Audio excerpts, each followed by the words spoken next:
come face-to-face with coronavirus on a daily basis.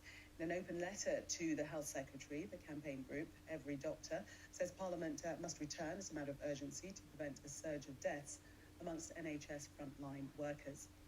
I'm joined now by one of those campaigners, Dr. Julia Grace Patterson. Good morning to you. Why, as a group, were you urged and moved to write to the Health Secretary? Well, we run a network of 26,000 UK doctors and have a much wider network of NHS staff who we interact with, and they feed us information about what's happening on the front line. Things are spiralling out of control, and the government have ignored experts for weeks and months about the action they need to take to protect the public.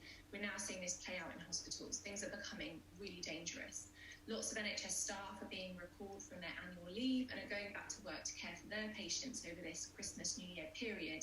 And Parliament needs to do the same thing. MPs have that same duty to us, and they need to implement policy now to save lives, because every single hour that they are not sitting down and considering policy and listening to experts, people are dying, and this virus is getting out of control in the UK.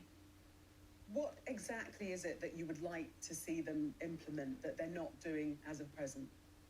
So the two main things that we're calling for at the moment is that every single healthcare worker and social care worker working on the front line is provided with a vaccine as a matter of priority.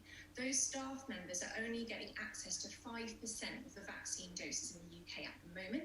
Now, obviously, we would hope that that changes because of the announcement this morning from Oxford about the Oxford vaccine, which is fantastic. However, this needs to be done urgently. We have already lost the lives of 640 plus healthcare workers in the UK, and we cannot afford to lose more NHS staff to COVID-19.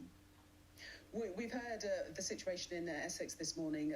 They're really at the emergency level. They're saying that it is a state of emergency for them. Dozens of hospitals now on the brink of disaster, they're saying.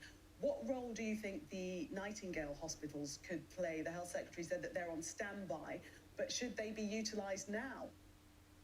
I found the messaging from the government about the Nightingale hospitals right from the beginning of the pandemic hasn't been clear. They haven't liaised properly with the experts and specialists who could have set Nightingale hospitals up to be useful aid to the existing hospital system within the UK. And in the first wave, the Nightingale Hospital in London was only equipped in staffing terms to deal with 42 COVID-19 patients. Now, I think there needs to be a lot of honesty coming from the government about where they're going to find staff to manage these hospitals, because you can't simply build beds and house patients without the staff to look after them. We've had 10 years of austerity in the NHS, and we're 100,000 NHS staff short now. And we need to have an honest conversation about where resource should be put.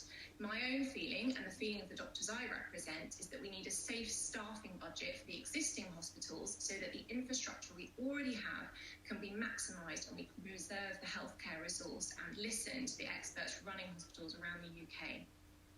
Dr. Julia Grace Patterson, thank you very much for speaking to us this morning. Thank you.